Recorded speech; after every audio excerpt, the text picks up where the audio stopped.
Hello बच्चों, स्वागत है आप सबका हमारे इस नए लेक्चर में क्वाड्रेटिक इक्वेशंस के। और बच्चों, आपको याद ही होगा कि हम एक स्टैंडर्ड बुक को सॉल्व कर रहे हैं जिसका नाम आपको नीचे बॉक्स में दिखाई दे देगा।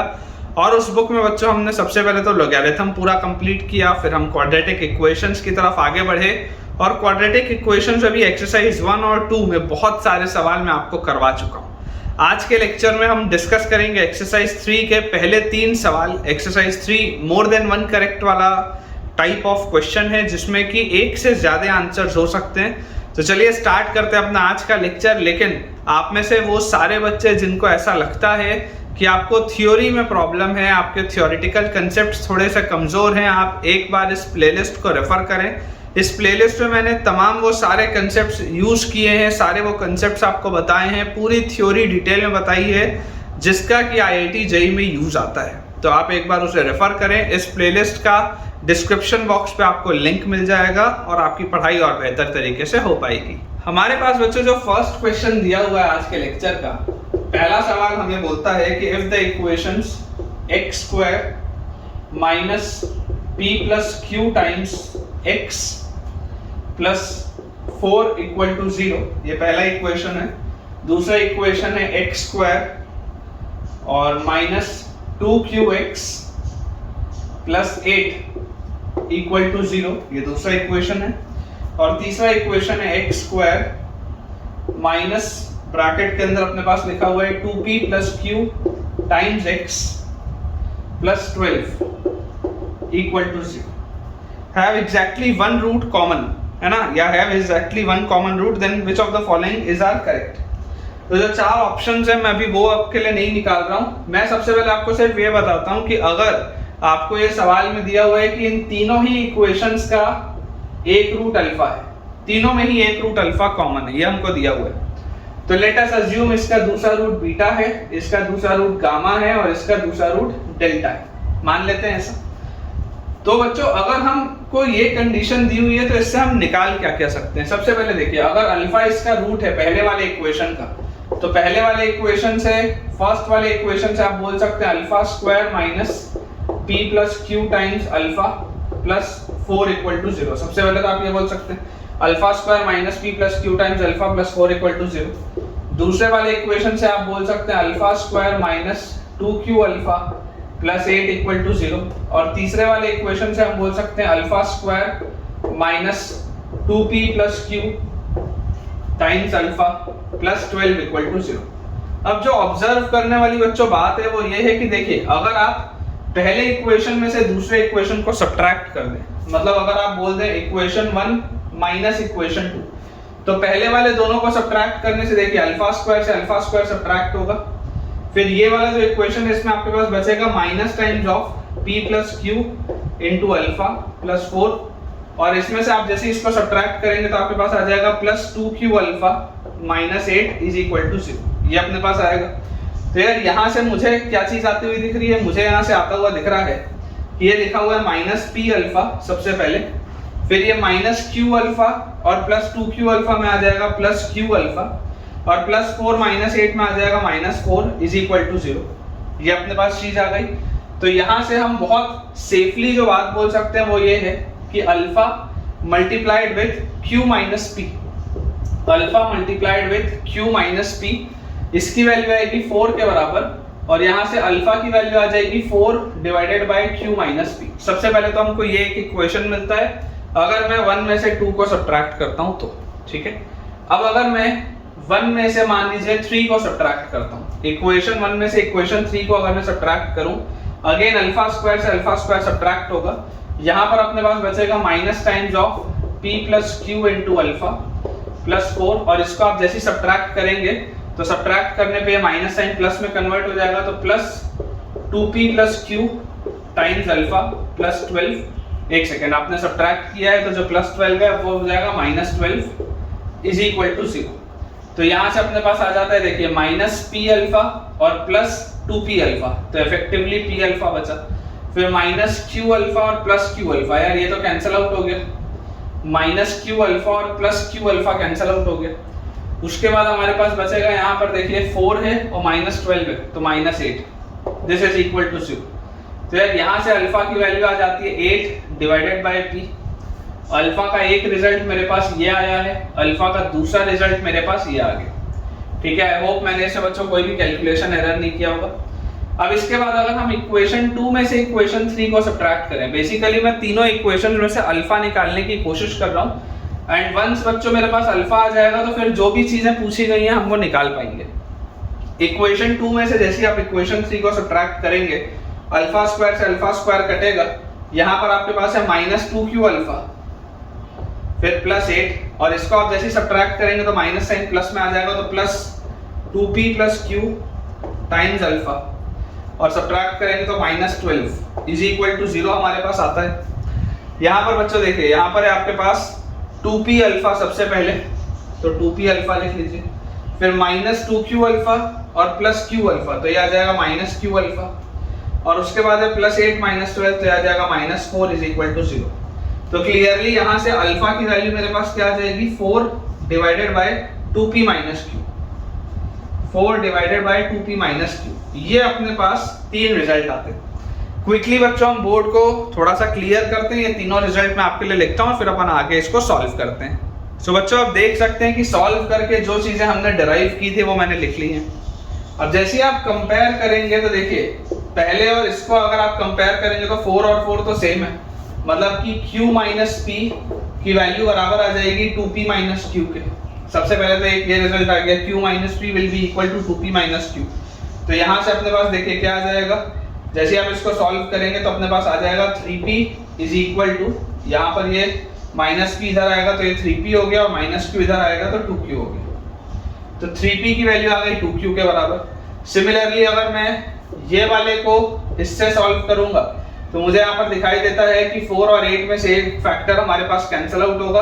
तो जैसे कैंसिल आउट होगा तो this will be 2 times of 2p - q will be equal to p, ये अपने पास आ जाएगा। तो यहाँ से अपने पास आ जाता है 4p - 2q will be equal to p, या हम बोल सकते हैं अगेन 3p की वैल्यू 2q के बराबर आ गई यहाँ से भी। और अगर मैं पहले और दूसरे वाले को लूं तो पहले और दूसरे वाले को लेने से 8 और इसमें 2 का फैक्टर कैंसिल आउट होगा, तो p will be equal to 2 times of q - p will be equal to 2 times of q - p। तो यहाँ से आ गया p is equal to 2q और -2p, p is equal to अपने पास आ गया 2q - 2p। तो यहाँ से भी 3p की वैल्यू देख लो 2q के बराबर आ रही है। सेम रिजल्ट आ रहा है, आपको कहीं से भी लेना आप ले सकते हैं। ठीक है, सेम रिजल्ट हमारे पास आ रहा है। तो अब अपन देखते हैं कि अपने पास ऑप्शंस क्या क्या दिए हैं और कौन कौन से ऑप्शंस के थ्रू अपने पास आंसर आ सकता है। जैसे कि आपके पास देखिए, इसमें ऑप्शन ए में लिखा हुआ है कि p की वैल्यू 2 है, ऑप्शन बी में आपके पास बच्चों इसमें लिखा हुआ है कि q की वैल्यू 3 है, ऑप्शन सी में अपने पास इसमें दिया हुआ है कि कॉमन रूट जो है वो 4 है, कॉमन रूट जो है वो 4 है, common root is equal to 4, और ऑप्शन डी अपने पास आ रहा है कि some of uncommon roots, some of uncommon roots जो होगा वो अपने पास दिया हुआ है 6, सम ऑफ अनकॉमन रूट्स ये अपने पास दिया हुआ है 6। ये अपने पास 4 ऑप्शंस दिए। अब अगर आप ध्यान से सोच के देखेंगे तो क्लियरली यहाँ से आपको एक बात तो दिखाई देती है कि p/q का जो रेशियो होना चाहिए, p/q का रेशियो होना चाहिए 2/3 का, p/q का रेशियो आपके पास आना चाहिए 2/3 का, इसमें तो देखिए कोई डाउट नहीं है ना, ये तो चीज होनी चाहिए। अब अगर p/q का रेशियो 2/3 का होना चाहिए, देखो आप अगर यहाँ पर p को 2 लो और q को 3 लो, अगर आप p को q और 2 को 3 लो तो आप समझो ये रेशियो तो मैच हो रहा है, और इस रेशियो के मैच होने से क्या बाकी चीजें सेट आपकी हो रही हैं क्या? तो देखो अगर p की वैल्यू आपने 2 ले ली, q की वैल्यू अगर आपने 3 ले ली, तो कॉमन रूट हमारे पास अल्फा है। अगर मैं p की जगह पर 2 रखता हूँ तो देखो 8/2 कितना होता है, 4 होता है, तो अल्फा कॉमन रूट की वैल्यू 4 भी आ रही है, ऑप्शन भी सही बैठ रहा है। और अनकॉमन रूट्स का सम, अनकॉमन रूट्स का अगर बच्चों हमको सम बोला जा रहा है, जरा आप सोच के देखिए, आपके पास कॉमन रूट अगर 4 आ रहा है तो देखो यहाँ पर p की वैल्यू आपके पास कितनी है 2 और q की वैल्यू है 3, तो यहाँ पर आपके पास ये तो आ गया 5, सबसे पहले ये आपके पास आ गया 5, फिर यहाँ पर q की वैल्यू आपने जैसी 3 बोली तो 3 × 2 ये आपके पास आ गया 6, और उसके बाद जैसे ही आपने यहाँ पर p की वैल्यू 2 बोली तो 2 × 2 4 और 3, यहाँ पर आपके पास आ जाएगा 7। ठीक है, ये अपने पास चीज आ गई। आप एक बार इनके अनकॉमन रूट्स निकाल लीजिए, आप देखेंगे कि अनकॉमन रूट्स जो आएंगे उसका सम वाकई 6 आ जाएगा, मतलब कि beta plus gamma plus delta, ये जो लिखा है ये लिखा हुआ है beta plus gamma plus delta, इसकी वैल्यू आपके पास 6 आ जाएगी। आप यहाँ से इसको निकाल के देख सकते हैं। काफी इंटरेस्टिंग सा एक क्वेश्चन था, थोड़ा सा मेहनत वाला भी सवाल था। आई होप आपको ये समझ में आया होगा। इसके बाद बच्चों जो सेकंड क्वेश्चन अपने पास दिया हुआ है उसमें लिखा है the value of A for which the quadratic expression, एक एक्सप्रेशन मैं आपके लिए लिख देता हूं, ax² प्लस a-2 टाइम्स या a-2 plus 3 raise to the power under root of log 5 base 3, ठीक है, और minus 5 raise to the power under root of log 3 base 5, ये अपने पास दिया हुआ है, मल्टीप्लाइड विथ x, और प्लस हमारे पास लिखा हुआ है 5 raise to the power log 3 base 5 minus 3 raise to the power log 5 base 3 is negative for exactly 2 integral values of x. आपको बोला जा रहा है the value of a for which this equation is negative for exactly 2 integral values of x. 2 integral values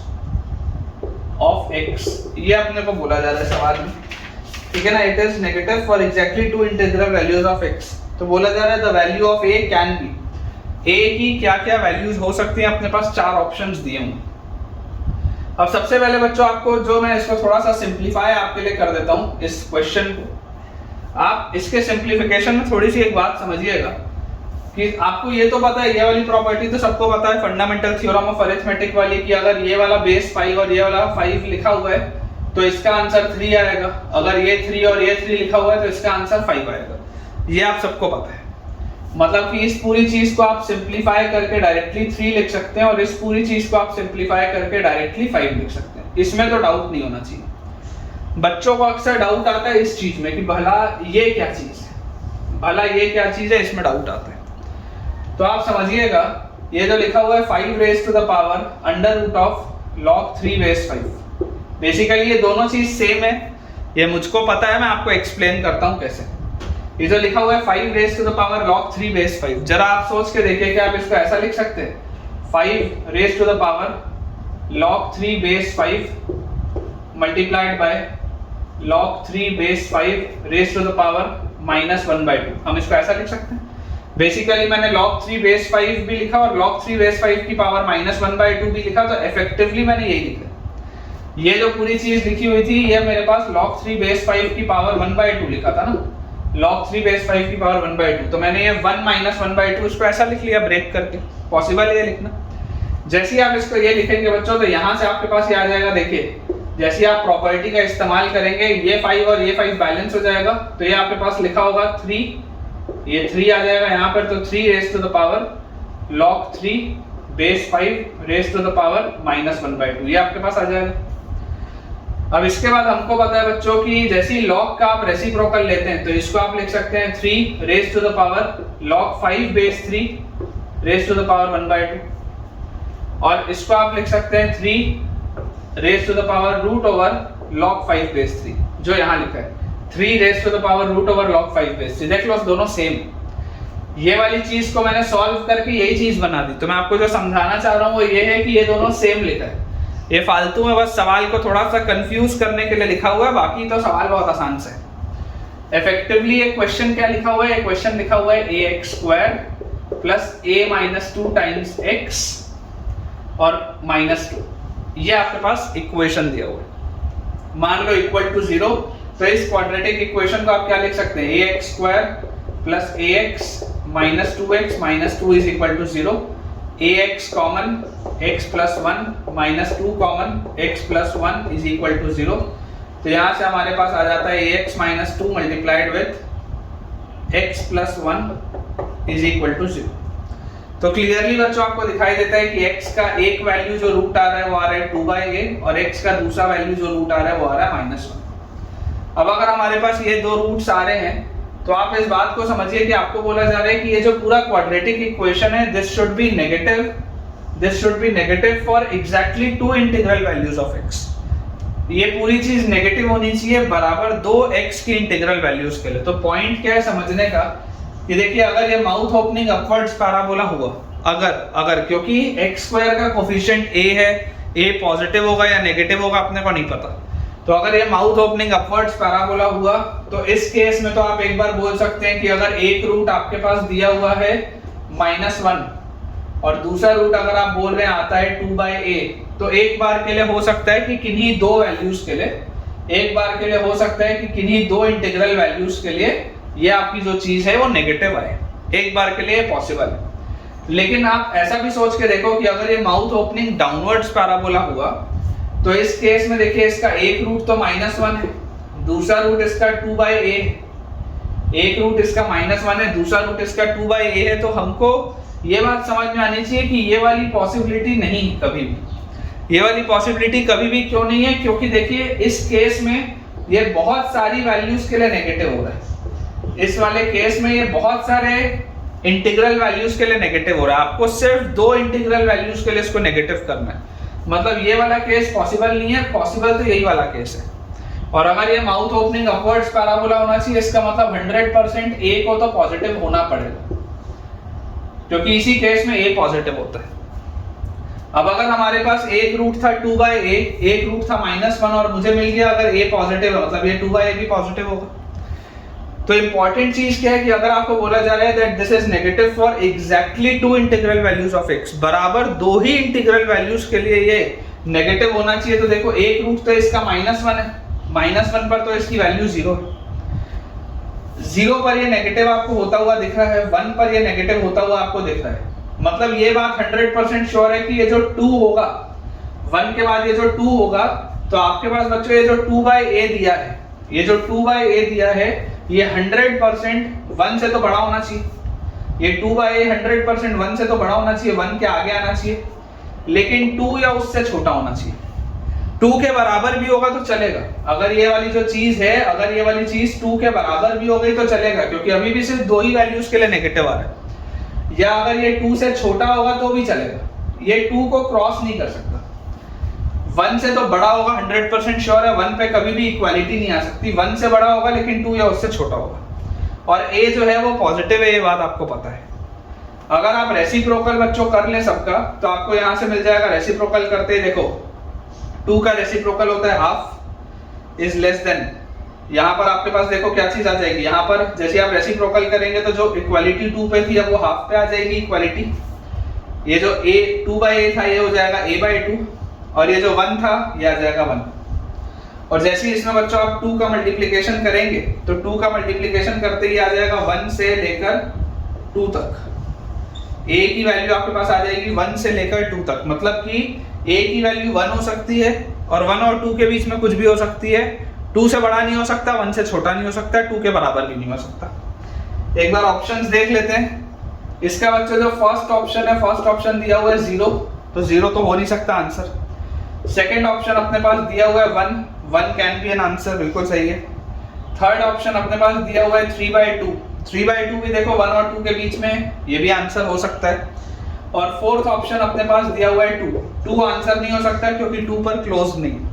तो इसका बच्चों अपने पास answer आ जाएगा B option and C option. Again बहुत ही जबरदस्त ये क्वेश्चन है, और मैं आपको बता दूं बच्चों कि हम एक्सरसाइज 3 पर पहुंच चुके हैं, तो अब धीरे धीरे सवालों का लेवल यार थोड़ा सा तो इंक्रीज होगा। तो ठीक है बच्चों, मैंने सोचा था कि आज मैं आपको 3 सवाल कराऊंगा, लेकिन 2 सवाल में ही हमें बहुत टाइम लग गया। तो एंड करते हैं अपना आज का लेक्चर, मिलेंगे आपसे अगले लेक्चर में नए सवालों के साथ, और मुझे पूरी उम्मीद है कि आपको बहुत बढ़िया मजा आ रहा होगा, कंसेप्ट्स आपके क्लियर हो रहे होंगे। तो अगर आप इन लेक्चर्स को पसंद कर रहे हैं, क्वेश्चन प्रैक्टिस के सेशंस को पसंद कर रहे हैं, तो जल्दी से इस वीडियो को लाइक करें, चैनल को सब्सक्राइब करें और अपने सारे फ्रेंड सर्कल में इस वीडियो को और इस चैनल को रेफर करें, ताकि उन सबकी पढ़ाई बहुत बढ़िया तरीके से हो पाए। Thank you.